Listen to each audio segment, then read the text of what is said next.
X-Men Next Dimension is the often overlooked successor to the X-Men Mutant Academy games, and it's one of my favorite games of all time.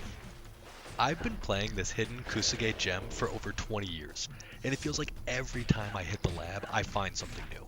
A new string, a new combo route, a new niche trick or setup, and sometimes I find a new glitch. Behind the slick supers and killer combos is a rickety foundation, held together by the devs' obvious love and passion for the characters and the IP as a whole. But it doesn't take much before the cracks start to show. And honestly, that's okay. Some of the best things about Next Dimension are only possible because of its glitches. So, to celebrate the jank that makes this game what it is, join me as I run down my top 10 favorite glitches in X-Men Next Dimension. Let's kick this thing off with a chill one before we get to the real madness. Let's talk the combo counter rollback glitch. Essentially, there are certain combo scenarios in which your combo counter will go down instead of up. In Nightcrawler's case, landing a level 2 after a level 1 is enough to trigger the glitch. For Phoenix, you need to land her forward throw into her level 2, and then if you can tack on a blazing arrow at the end, you'll see the combo counter jump backward yet again. You can trigger the glitch with Bastion by landing his low beam after an air combo that ends in level 3. This one is a bit unique, as the low beam will always do unscaled damage. It's kind of like a glitch inside a glitch, but it effectively gives Bastion access to a 14,000 damage level 3. That's almost half life in 2 moves. Now we're getting to the good stuff. Let's talk about Rogue's Air Throw Infinite. Now, you can only pull this off in the subway, but otherwise it's as easy as it sounds. Land an air throw, win the match. For whatever reason, Rogue smacking them into the ceiling causes a slow fall, giving her enough time to jump up and do it again, and again, and again. Also, because air throws ignore characters' defense rating and do unscaled damage, 8 reps is enough to finish off every character on the roster. You just have to be able to listen to Rogue say, "This is gonna hurt," over and over and over again. Next, we're putting the spotlight on Sabretooth's Air Throw Infinite. That's right, there's more than one Air Throw Infinite, and this one's even more lethal than Rogue's. You can do it anywhere, on any stage. Simply land his extended air throw with up down 1, and when you recover, jump, and hit throw, and up down 1 again. The timing's a little precise, but once you've got it down, any air combo becomes deadly. Except on Blob, as the big boy is completely unthrowable. Bishop came from the future to bring us glitch number 4, the paralyzer. Basically, all you need to do to trigger this game-breaking glitch is back throw your opponent as Bishop and land a heavy kick. They'll attempt to get up 5 feet off the ground, pause, and then remain suspended in the air completely paralyzed until the round ends. They can't do anything, and Bishop can't touch them either. Only their red health refills. This means you need to be extra careful around Bishops with the life lead, as any air throw could spell certain timeout loss. What's up with this game and throw glitches anyway? I'll put you down like a dog. The bouncing Blue Elf Nightcrawler bamfs in, bringing a couple level 4 glitches with him. First, if you land as level 4, one of the coolest in the game in my opinion, and teleport at just the right time, just as the super ends, you'll go invisible, never to be seen again, except for his teleport smoke, that is. Now, this is super bad news for your opponent, as Nightcrawler has some of the nastiest mix-ups in the game, and now they won't see him coming. Good frickin' luck. Nightcrawler level 4 glitch part 2. If you land a stun in a combo into level 4, and land another stun in the Bamf dimension, you'll knock the opponent out of their canned surprised animation. Now, this does 2 things. 1, they won't be able to move, and 2, the super will never end. Gives off a real "you're trapped in here with me" vibe, doesn't it? Xbox exclusive character Pyro and his Flame Tumble bring the heat and the jank. Now, watch how much meter Pyro builds while using Flame Tumble. Yeah, that's not supposed to happen. Instead of building meter based on the number of buttons pressed to activate the special move, it instead builds meter based on the number of hits. And because it's a special move, it builds even more meter than normal hits. A weird trade-off to note, unlike other aerial special moves that build meter regardless, if Flame Tumble whiffs, it builds no meter. There were no hits.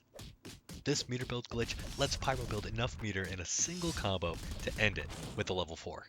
And as far as I know, he's the only character in the game that can do this.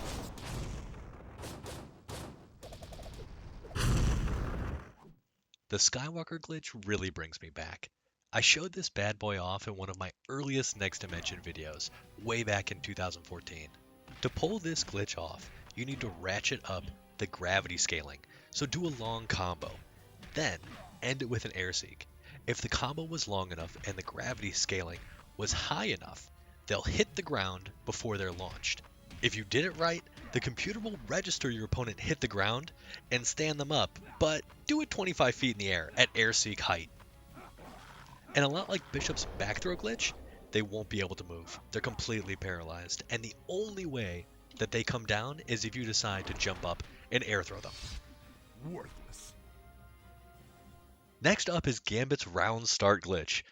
The Raging Cajun has one of the coolest kits in the game. He's got great range on useful normals, versatile supers, and infinite and easy CCR as you can see here. But even with that, he'll never be able to win rounds 2 and 3 against a competent opponent. Why? Because he can't move for 2 seconds at the start of rounds 2 and 3.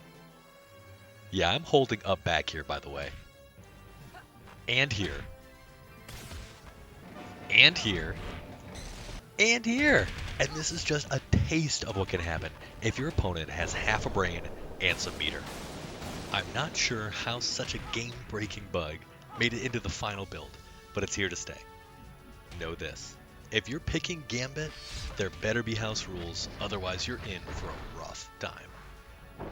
Glitch number 9 is a mouthful, but the Stagger stun with infinite isn't very hard to understand or execute. Normally, when you trigger a Stagger stun, all you get is frame advantage.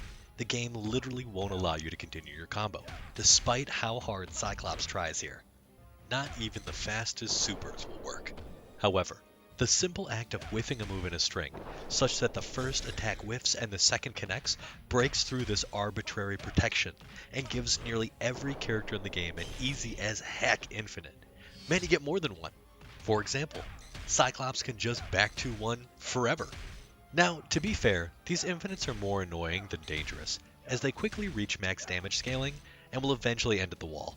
But I love that the infinite protection is so simply sidestepped, and even the AI uses this tech, which is how I discovered it in the first place. But while the Stagger stun with infinites are annoying, our final glitch, my personal favorite, cracks open every character's combo damage and enables touch of deaths for every single character, often off of something as simple as a jab punish. Everything thus far has been building to this, the granddaddy of all Next Dimension glitches, the one that elevates this game to pure Kusuge. The combo counter reset glitch. Now, I'm not entirely sure how it works, but if you can combo your opponent while you're in the air, land, and immediately jump to continue the combo, with precise timing you'll trick the game into resetting the combo counter, but more importantly, the damage scaling. Not gravity scaling though, which is kind of funny. This can turn any launcher into a death sentence, especially since often you can build enough meter to transfer to a more powerful super to finish your opponent off. The combos you're seeing here, again, most of them start off a jab, which is wild, their fastest move. But CCR can be triggered from invincible supers to blow through gaps and strings, to counters for when you've got the read, to throws. CCR is also super easy to land on big characters like Sentinel Alpha, Blob, and Juggernaut, smashing through even their high defense values. Psylocke might be low tier, but with CCR, her jump heavy into dive punch loops make her the queen of the arcade mode speedrun.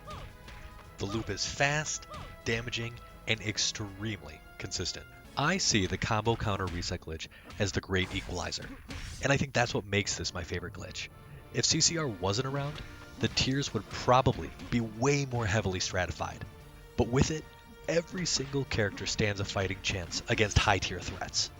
You just need that one opening, that one good read, and if you're brave enough to seize the opportunity, hey man, CCR might just help you with that upset. And there you have it, my top 10 favorite glitches in X-Men Next Dimension. Huge shout out to anyone who made it to the end. Leave me a comment and let me know which one was your favorite. And if you've ever thought about picking this game up, I'd highly suggest it. It has a great story mode, solid training mode, and the combo system is crazy fun. Or you can just subscribe to my channel, keep watching my videos. Honestly, you should probably do that anyway. I hope you enjoyed the video as much as I enjoyed making it. Don't forget to like, comment, subscribe, and I'm going to leave you with Psylocke tearing Gambit apart using CCR. Later, gang. Hurt so good, didn't it, darling?